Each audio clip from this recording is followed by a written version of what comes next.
tase memene nipa dodo na de akọ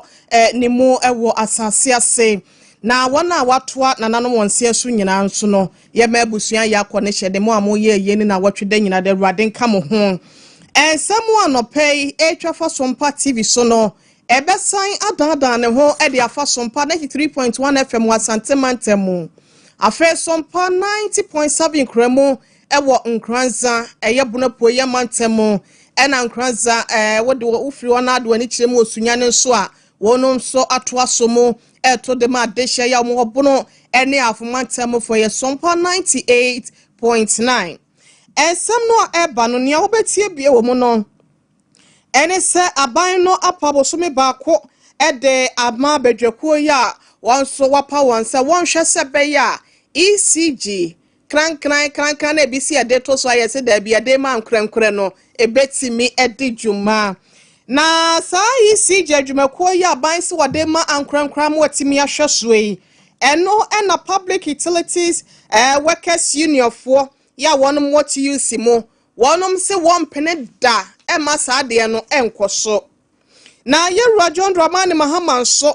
e de asedan to abo ahyehye so se abato no se ne esiko en fact agene nsem eno nti thank you to wade ma won wakohye ase e wo from mantem nsem dodo nana ena wakohye gu ho ayede bi eba besomo na togbe afede wado so e de abasobode bi e de ma ban no efa ora ya wapa wonum no eho ebusia ya bebo awramu ewo yewura ya ene wono na ehwe enwomasua so se soafo wode atudwa so behwa manyinam kane ho nsem no SCPS ta e de amasuafo ya wo ahyase ene adantam kwan ben so ena opese wo faye we ensem dodo na aka we ho ena yede eba besomo ese no nsiabrem kase ewo Sompa TV de Sompa efidie ahodo no so na ya kai se Facebook no eye adwuma Sompa TV Ghana ana Sompa 93.1 YouTube eye Sompa TV ko www.sompolite.com ne kotie ensem ni bi free ho medi do ohene re ma me akua yeboa asia mabronya ansa na metimi akenkan no na jesa media seda e de mat 21st clinic cancer esansa wonom na egigi abababa agi adonten ya yetimi de nsemi ababa somo siatika yade ne de wonsem na wasa wode kwahye no otu ase e de ma wo yade bibre bia anso no oka no atofom woma no bresem no yade betu dwana Sompa TV mpanyimfo saben kanche ya hwefo ya mohwe Sompa TV ni se bia nanse wunya wo TV ni ye etete kwa na se bibia mpacho ye de na ni da hopa nsiefu adaroma na woma bibi ba ye ntino mon riskane na bibia nso entimi ento yebusia yenhwe na yenkɔ yenim na ensam no senia esitie no yenomo esukoi ye shansam na se ede afri soafo ya wono ehwe ahwonde yeso meche minister of energy yewura John Jinapo panyi dia todwa se wo hwe senia ne amasi kɔ yewura Mahama MPP aban no oja ne amatroka de man no ne titru ewo enyinam kane ho nsam so no na ese nim guasia na ohwe yewura John Dramani Mahama se dum so no yensa fa metage ne na enu anko ba ye ena yadundum kane edun so samosemo pani adose da bi aban ni se wontena se manim guase sa no etimi enfole no omso onya kane de se da ya na akamfota bu se enim guase enfota kane ban wo so ye gonja ni de hye kronkron balebombo de hye na so wontena se manim guase nka no ne senti no wapa nipa bi se wonhwe no me bedwakuo nipa ba so bedwakuo na wonum fo kode ani wa enhwehwe mu na wonum ene wono ndi nkane ho edwa ne dwumadi ni nyina da entimi ensim konwa na wonum ento kese na won hu kwa pa obefa so ama ECG adwumakuo no ya omama ya nyinam kane no obetimi ye fra ban di mu sa ban japade na wade ama ankorankro gidi se waye ne sa ebetimi ayeye na no ena ye raginapo na wo pasa enipa ba so bedwakuo yi huntoma ede achram wahye wondwumadi ase no ena ode to wanim sabo so me ba akopɛ ena sa adwuma we se wonye sebe ya Ghana fo ya hoto e wanyinam ho no ebetimi edimu ye ede ama ye raginapo bra na wakasa no na no de sembini to advise the ministry on the best way forward and the best model to adopt in respect of the distribution sector and how we can get private sector participation. Let me assure the nation that we have not taken a decision to sell ECG. Ours is to ensure that we get the private sector involved, and we also want to place emphasis on local participation. We want this to be done in a transparent, in an effective, in a responsible way. The committee is supposed to consult all stakeholders, the workers, the staff, the unions, consumers, industry experts, and all those who matter. We've told them to try and complete this exercise within 1 month. And let me assure and re-emphasize that this exercise is not just about ECG. Abusia ni wakasa ye Rajon jinapo wono ene swafo ya enyina mahoden ye no wo hwe so ewo ho na so wo hye Ghana fo nyina bose ECG adwumako no nyade a wonom ye ne seliwa wonom ton e de se de nipa bi kan nemom sebeye obetimi de free aban ni pansem na kodi ankrankransem sebeye ankrankra adwuma de enim se de omo adwuma sitie on na e ka sebeye a bibia nso ebetimi akoye nti no we ene ensemu a ECG ne anyina hoode ne wonsem no ye raginapo e de atodwa efri aban mu na ne kasa ene ECG eton no anase ye dane e de ahye ankrankra nwumakuo ebi ensa no na Public Utility Workers Union ya one more trade union congress mu PUWU mu no one more babonti akra won se de egu aban no se oho ya no ani sen na amen ya number no so a ya number no na ehwe ya se wani semu a ye ni nyaw empo no kra de to de bia ya na edigi office auto obi nche no odidi pan so won fra na so we de won sesimu poten so no wo mu de agya won mu de a mu orem kakra ekoba ne sen ena epupu ya wodadi nsomene ya yi na kwakoto yikonko so ya ma enso hu akwa atwede ama no ni nyina ne se wonum din tintinman won kane amem wo mem hasenom na wonum yekubata no nte no sa aban krampo sigina ye bi se yi a enka waso wode obuo kakra de ma wonum na bia wo ba wan kache se bia se ne pese ye yo na putupulu wo hu se bia klata na se social media ibi so Sompa so ena wono mote saban ye ton anase bia wode ma ankorankora te se de omo so omo ntomo de ma ankorankora dwumako ni dia na che se entwa ye ntomo se so mbetena se de won sa hye on dem rifem na watena se ko mo de anya de a won betena se ama sa gina sie na aban na sie no ebeba so se obedane e de ahye eye ankorankora dwumako bi ansem enam so ama trofo panyi e de ma eko ye Timothy Nyame Watresa adwumayefo ni nyina nka wakoma enfanto won yam esansa wonom ntrase mani pampempem wadwuma emebo wonom ene ayi ankrankra adwuma iba nipa sen ena wo ba befa wonom eno nto anka wakoma ntom yanom nye dede bia empanyimfo na etu ho anamo nanso se obepene ama sa agina si aban yesise ECG adwumako no obedane ede ahye ankrankra adwuma bi nsade woselalai emma so nti wei ene ensemu a free Public Utility Workers Union ya wo trade union congress ni mo no eba ene ya dane ekire ede amamuin afeye free warfare ya ni nchiremo ewo his excellency ye Rajon Mahama mampanyin wono so ne die mu banyi chese nipa sa eya de awosaye ye baifo ba ena nani nsa de wo hwa abato ye koso ba bia dominate green ene haba mu no mantam bia mu na wotwa wani hwe from antem kura de ne na agensemo ene NPP for blue no mo white no fie bi na sisasesemo wase ye ni je de ma wono pa ama ne wada roma ne won kokomoti ya wode fam no nti no wa ba abaye mampanyin abaye Ghana nyina esen ya ye dikan na esansanti no wonfa Ghana fo se den ni obehwe na watietia na namo wachi de afrin krapompo ni mantemo sane a woyoye ewo campaign bre no sanso ena ne nsa kan nipa ya de osaye yenti no wobekọ no akwakoda na nanom ne adehye nyina ase ewo my Ghana mu ase wade fefa woye ede ma no neno eno ahye ase ewo flaumantem mu no kodru ho no eya sedanko a no achi ena wode eto amanyoko no echitafo nyina enim se womo ayade wo hwe bra yɛhyɛ aseɛ to aba 1992 wɔ ɔman mu ase no mu ase de flamanta mu 43 watimi support anase watimi atayen dis amanyoko n'akyi no ama ono kura nso ebi aba bɛka no wada wɔn mu ase papa peru yankopɔn hyira wɔnom emro so na bie mu nso no wɔse ne nto abom no da bia wonya akonya kogina simpie ne apaso gye akasemu a asɛm ɔka ne sɛ wɔba ba reset Ghana enu ntene baabi abrɛ ne kɔ no obɛsa de asa na akyi no wahyehyɛ ne ye ama bibi ato ye de ama Ghana fo ne no so no ɛbɛhyɛ aseɛ ɛwɔ Flamantam nsɛm a wɔde ka ho no sei ɛna na esitie. My commitment to ensuring that the Volta region receives its fair share of national development.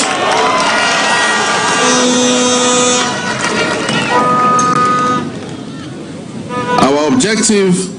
to reset Ghana begins here in the Volta region. Together, we will work to correct past wrongs and work towards a future where every Ghanaian feels included and valued, regardless of your region of origin, your ethnicity, your religion, or your political affiliation. Since assuming office, we have wasted no time in taking bold steps to steer our dear nation back on course. After my swearing in on January 7, 2025, we immediately began implementing our agenda to reset Ghana. His Excellency Yero John Dramani Mahama and I call Ekotie no not just 7 January ya washeni jumedia seno one train and asekura wakeka na ho ye dwumaden sebeya obe reset Ghana ama bibia nso akoye na bosha ba koye odema Flamantam fo no ene secretary defense no sa water war pempim kama ama nsuo no anase po no na so chine mebo makuro no mese adehye ne ma ne wonkwa no wo behwe na watimi aye ne ye bie mu nso no wo hwe enema ya ekoso ewo ehwo no so nyina da ya enkoye bi te se ho airport na ewo ho no so a wo behwe na wasiesie ama bibia so etimi adana kwam na ne nsem no wan fampem a wo sa kire mu bie mu se na sen ya da kwosombo ene ese ensuo na ye mabo so enti ye bie mu ama ebi akọ na ye mfidie ma ya nyinam no antochema na asa amese ama ya nkoda sumu ye bie se pene bia ka de hye binom ni titru ne Flamantam fo akosombo mpatam wofo no na no no wo kire se wo mo ho kan ni nyina nso no wo hwe no wasiesie bibi e de aya mpata de e de ama won na bie mu nso no ho kwan pa obefa so a e kire bi no ebi ensibi. Education and sports infrastructure would also receive attention. The Regional Youth Resource Center, which has been left to deteriorate, will be developed in order that our young people can develop their talents. In addition, we will fulfill our promise to build modern prototype markets in the region, such as the one we have planned for our PUWU, to empower local businesses and international trade with our eastern neighbor, Togo. During my campaign, 3 pressing concerns were brought to my attention: the sea defense project along the coast of the Volta region, the Kita Port project, and compensation for those affected by the spillage from the Akosombo and Pond dams. His Excellency Yero John Dramani Mahama mampenyi ena yetie nwei na oba ye no eyade ase ne wosika wantena ne toso na ne botae ne nhyehyeye ne niso ade hu ye wo magana fo nti no wo hwe aye adwuma so ede abo my Ghana adehye no eyade a wo pa enipa bi se wonhwe se beya enipa bi no anom wa banda da atwam kono wa fa kwati kwan so etimi afa oman na japade oman ni sika se ye yensa se ya dan seliwa ya de adoma to so ma se ye tobo no masa afa kire na wonu mankasa akoto anase nipa bibire bi ampo no na woni aban mu ne mom ebia na ho nipa bi bumbon aban mu kakra na nam so amoafo meye japade no wati ora se womra na wontimi emehwe enje sa ne ma nyina na ne nyina no ene se wo bracket ahye kanka dream die ene frakadam e wo mem hasenom na operation recover all route for by o ma hyase ejejeje ebi kula case ne ade Neno ena togbe afede ya wono etosu dunsia dunan. Penyi wabla na ye John Dramani Mahama mampenyi thank you to akoso wa framantem no so kwase bi pa sanse ewo ene nincho hin popro ya wote adwa so de ma adehia wonom so wo asogi traditional area no neno no wode abasobode ne nsembo hia de mampenyi se ora no de ba ende wa ya de pa sanse enipa binom wankasa wo yeye ene wankasa pa ya wo pe wo hu nte no enipadom nyiro mamu na de ye de be ya boa wo mu no na watam no de akwakoye ne hu ye pese minkuminya enwe ye nkoa ye nwe ye ho na wo mu ye ntine sa de ne de okase mampanyi nya de a na obo nti Ghana fo nyina ento akitaye enfama mampanyi wo sa de no oral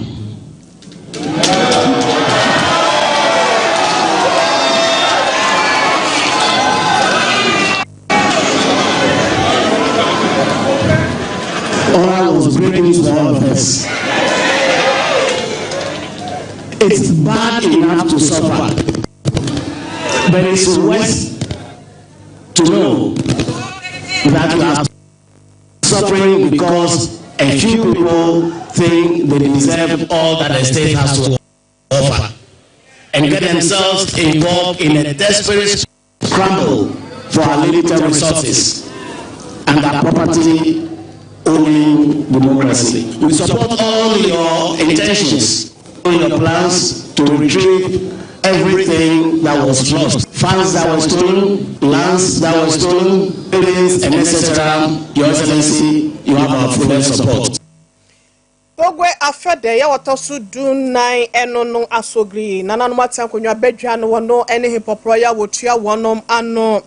na ye konsam foforo mo no na ye hwe na ye wuramu wosofo ya wono ehwe nwomesua so monyafo Haruna Idrisi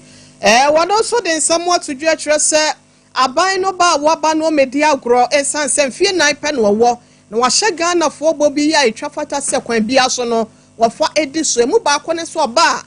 obehese nkane ya ho nsem ne besipi esitama nwomesua so etimi afa ne ntampa de efra na wasesa ne ne emesi kwo ne kane dundum a eba no free aban we say enfunso nti no wase wonom ent na se de jawa ne de aso wonte no wabai kwa pa bi obefa so ama sukufuo wade sua ho nsem so benya kane asua de aye wone ma no obehwe na wama wonom sa kwan ne so nam sayo so nti no wakyeresa ahyase basic schools no ene adantamu anase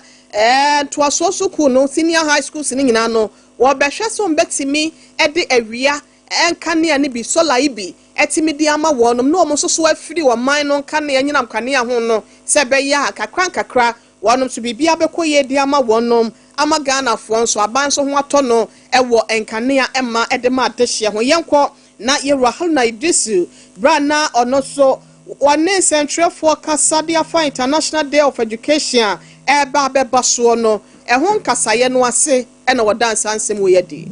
We will have to expand access to broadband infrastructure generally. In Ghana, we are all used to a major service provider who provides you access to internet. You don't even have redundancy for our purposes. We need to extend fiber and broadband to all educational institutions, in particular public tertiary institutions. You cannot prepare for an AI digital literacy future without internet connectivity. That would mean that we need to collaborate with the Ministry of Communication and other private sector in order to be able to provide that. One of the major things we intend to do is to roll out solar on all basic schools and free senior high schools in order to take them off the national grid. We intend that this year we'll announce a launch of that initiative. Onimonya for Haruna Idrisi wono ena yeso for ya wono hwe enwomesua so ye no eso ne yetie nwen afa ye wramu wonmonya for muntaka Mubarak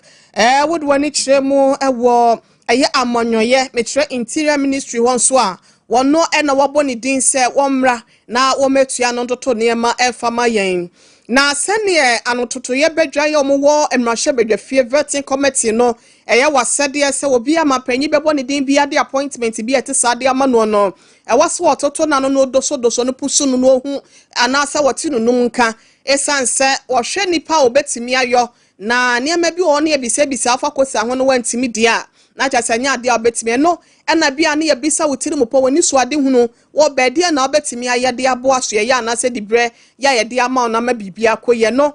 na yewra muntaka ebe sedi ache vetting committee ne se muntie na binto Ghana foi ni nyina ne se me ben no wo hwe school feeding enkwada ya aban ma won mu aduane a eka ya aban bo mo ho no 1 cedi 80 pesos wase na kotokoko besi aba 2 cedis nim enu nti no 1 cedi 80 pesos na aka 20 pesos pe na 2 cedis na de ebe aduane papa bei ya nuani no wo mu a wo no an betimi atode ayade ama nkwada na mo nso wo manya ahoden ama wo adwuma bia ma mo de asua nwoma ama bi nso so akoye no nti no oba oberesa saade we se ni ye be ye firi wakola na watimi apagya sika ni mo na nkwada no so nuani die no bibia timi akoso tote ama wo mo. For sure that we can treat each other that today the rationale for a prisoner in Ghana is 1 cedi 80 pesos for the whole day. 1 cedi 80 pesos. And I doubt, with the greatest respect to these members of the committee and those listening to us, even the cats and dogs in our houses, how much food do we give them? That will put our own compatriots, because of one mistake or the other, in trying to correct them, we feed them with 1 cedi 80 pesos and expect that they will not have communicable diseases, they will not have skin diseases, they will look healthy, they will come out reformed. No. We are rather putting them in a... When you had brand that walk asadia for a prison for her, and woman yachi woma koto ne dua fie no sika wo kire se yedema won ne 1 cedi 80 pesos no na eya na eyent no behwe se oba de sefata wonum no obema won saka bra wo ho no nyase ye besa momani ayomu ya obi wo ho antwato so okranti ne na kotue mu wo na ye behwe na ne ya ade we se sa oba bonti adwen bone nko a ene osade eba na nsem no wasa eto so mechirasa wase mrahye bedwani ya wapa ne so mehwe na amanyo ya so ye ho no wontua ho ne yewra muntaka se wo hwa bambo adwumakuo na etoda bia na prosifo no ene bambo adwumakuo no gidie ni arehemu a omanfo wo mu no anase owo ewo wonu mu na kyese ayira kola na nsensa anete ni nyina ni se su ni ban bia ya na bambo adwumafo ni bi da na di wa be omokọ abonti akoye adwuma no eya na ensem fata na so ko bi sana na timamuni kwaka wase wadanse ewe eno nti ni wo mode cameras ba behihye bambo adwuma ni bia obesi abonten sa wokoye adwuma de wose camera bo ho na eba ne sa ne awo ye nyina da ebetwa ama wonom so atimi ehu bi. Starting point is that let us measure, because it is only when you measure that you can achieve. If we know who and who are truly in it, then we'll be able to make our surveillance very effectively. Then, like I rightly said earlier, we need to make sure that we are really very serious with the proliferation, the entry points, where they are, when people are moving around with it. If we have these gadgets, I'm sure it is going to help us. And as a team, the police are most of the time on. Ebusia yewra muntaka mubora kana yetie no no obehwa mane manyina akoye de ama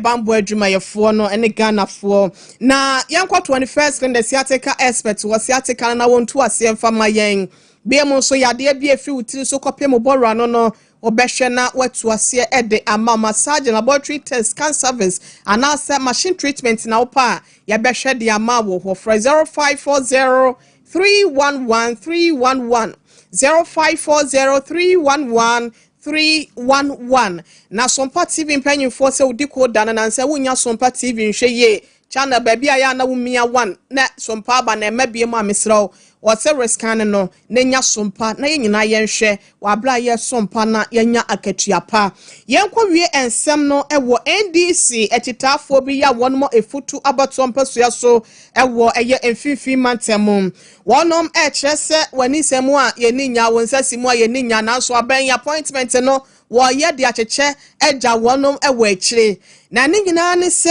wo hwe wonom parliamentary candidate ya ko gina wode ma wonom ewo ho ya ya friend Yewra James Kofi Anan no a when ya bano na o hwe kwan se ne awoye ma foforo se appointment o mabinom no obema ono so bi ase omunti ne dinti no wakose ne ma o party office ama achese dede ya wo ye ne ho no na nya asem ketua yenkotie se ne ene masiko ye wa bra na wo kasa e wo bra na wonom eye saade no when you intimidations how but also na yeyim na yeweni da bo wo munti yatum ya ku da mo kuyi na sanya no zu kunyim zina ma yana ya to tose zibiu biara kofi osapota no won fa na process ni biara Dr. James Kofi ana o deserve won fa na kutu ya na ku man tele yiye osanda papa one shoes ka wa shona won wa pray no ko na ko adapting na court ya di na court awu mto